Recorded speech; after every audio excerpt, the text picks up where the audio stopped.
গাজীপুর জেলা আহ্বায়ক কমিটি জাতীয় ঐতিহাসিক 7 নভেম্বর জাতীয় বিপ্লব সংহতি দিবস উপলক্ষে বর্ণাঢ্য র্যালি।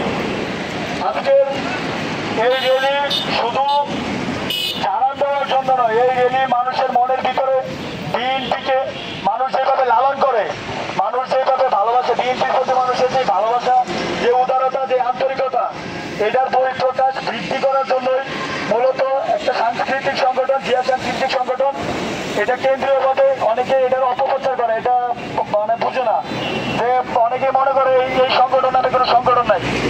তা আমাদের কেন্দ্রীয় সভাপতি ইবা আপু এবং নুরুজ্জামান ভাই, আমাদের কেন্দ্রীয় একদম সাধারণ সম্পাদক ইমান ভাই, ওনারা বিষয়টা অলরেডি ফেসবুকের মাধ্যমে এটা মানে ওনারা ক্লিয়ার করছে যে এটা জিয়াউর রহমানের মৃত্যুর পর এটা হচ্ছে খালেদা জিয়া এবং তারেক রহমানের সম্মতিক্রমে এটা একটা স্বীকৃত সংগঠন, জিয়া সাংস্কৃতিক সংগঠন। তারেক রহমান এবং খালেদা জিয়া ও তাদের সম্মতিক্রমে এই সংগঠনটি করেছেন।